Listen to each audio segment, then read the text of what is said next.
A radio-atmospheric signal, or spheric, is a broadband electromagnetic impulse that occurs as a result of natural atmospheric lightning discharges. Sferics may propagate from their lightning source without major attenuation in the Earth ionosphere waveguide and can be received thousands of kilometers from their source. On a time domain plot, a spheric may appear as a single high-amplitude spike in the time domain data. On a spectrogram, a spheric appears as a vertical stripe that may extend from a few kHz to several tens of kHz, depending on atmospheric conditions. Sferics received from about distance or greater have their frequencies slightly offset in time, producing tweaks. When the electromagnetic energy from a spheric escapes the Earth ionosphere waveguide and enters the magnetosphere, it becomes dispersed by the near-Earth plasma, forming a Whistler signal. Because the source of the Whistler is an impulse, a Whistler may be interpreted as the impulse response of the magnetosphere.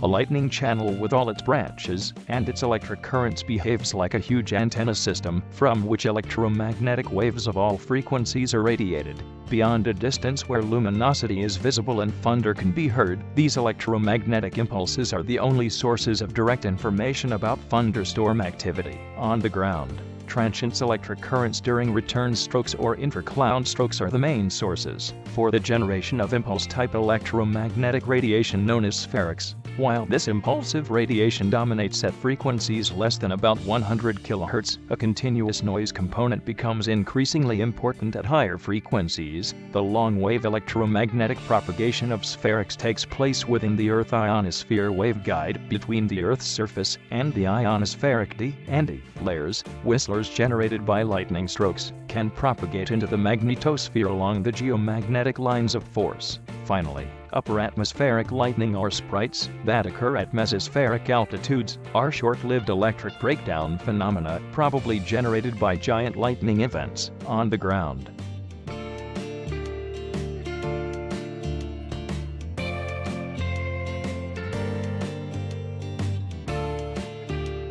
Thank you for watching. For more educational videos, please subscribe to WizScience on YouTube or visit wizscience.com. I'm really interested in the radio waves that come off the lightning. Most of those radio waves are trapped between the charged part of the atmosphere, the ionosphere, and the ground, and that's why when we put up our 60 or so radio receivers around the world, we can detect the lightning because most of the radio wave is trapped. But a small fraction of that radio wave escapes through the ionosphere into space that surrounds the Earth, and it propagates through the space. And as it propagates, it's changed. It travels along the magnetic field of the Earth back down to the top of the atmosphere in the southern hemisphere, where it spreads out. So if you have a radio receiver in the northern hemisphere, you hear. If you have a radio receiver in the southern hemisphere, you hear what happens to that click after it's traveled through the plasma that surrounds the Earth.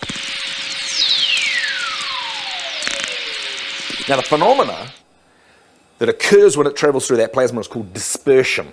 In this case, the high frequencies travel fast and the low frequencies travel slow. So you start off with click, all the frequencies are lined up together. By the time it's traveled for 1 second or so through the plasma surrounding the Earth to get to the ground in the southern hemisphere, instead of being a click, you get the high frequencies arrive first, the low frequencies arrive slower and slower. It goes from being a spheric to being a whistler, because it sounds like a whistling tone. And the speed at which the whistler goes from high to low tells you about the plasma that surrounds the Earth. So if we want to study the plasma that surrounds the Earth, we could do it by throwing a spacecraft up there. And that's really doable, but very expensive. Or we could put up a radio wave receiver here in Dunedin, wait till there's lightning somewhere in the northern hemisphere, and study for almost free what's happening in the space around the Earth. And of course, you want to know about what's happening in the space around the Earth, particularly the plasma environment around the Earth.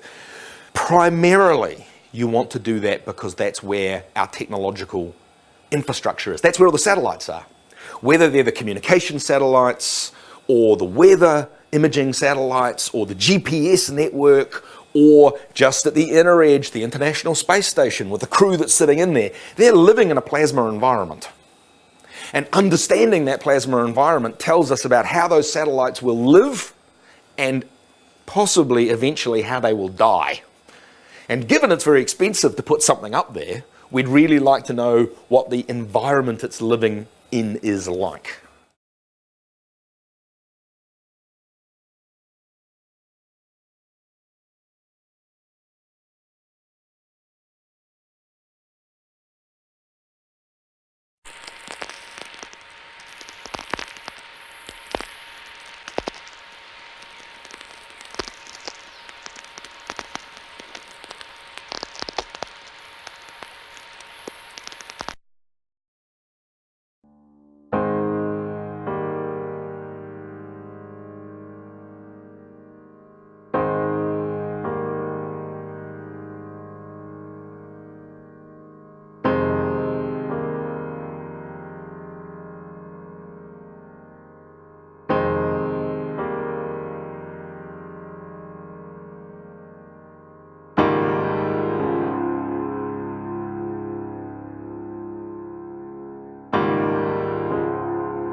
multi-hop whistlers.